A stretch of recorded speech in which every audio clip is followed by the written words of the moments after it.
નમસ્કાર, બેનિફિટ બુલેટિનમાં આપનું સ્વાગત છે. હું રાજવી. તો જાણીએ આજના મહત્વના સમાચાર.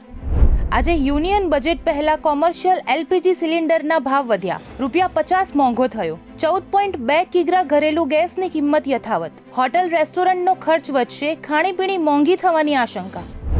સુરતના જાણીતા બિલ્ડર તુષાર ઘેલાણીએ આપઘાતનો પ્રયાસ કર્યો. સિટીલાઇટ વિસ્તારમાં પોતાના ઘરમાં રિવોલ્વરથી ગોળી મારી. પરિવારજનોએ તાત્કાલિક હોસ્પિટલ ખસેડ્યા, હાલ સારવાર હેઠળ. બોટાદના રાણપુર નજીક ટ્રક ઇકો વચ્ચે ભયાનક ટક્કર થતા 2 બાળકો સહિત 4ના ઘટના સ્થળે મોત. અકસ્માતમાં 6 ઈજાગ્રસ્તને ભાવનગર રિફર કરાયા. મધ્યપ્રદેશથી મજૂરીએ આવતા પરિવાર સાથે દુર્ઘટના. સુરતમાં અલથાણ ભટાર વિસ્તારમાં કન્સ્ટ્રક્શન સાઇટ બહાર ટ્રેક્ટર રિવર્સ લેતા મહિલા કચડાઈ. મહિલા ફોનમાં વ્યસ્ત હતી ત્યારે ટ્રેક્ટર ચાલકે ગફલતભરી રીતે વાહન ચલાવતા અકસ્માત. સમગ્ર ઘટના સીસીટીવીમાં કેદ. અકસ્માત બાદ ટ્રેક્ટર ચાલક ફરાર. મહિલાને હોસ્પિટલ ખસેડાઈ.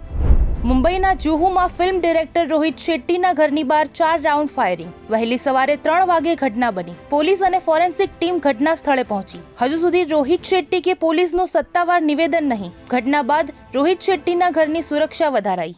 તો આવા જ મહત્વના સમાચારો જાણવા માટે જોડાયેલા રહો બેનિફિટ ન્યૂઝ સાથે.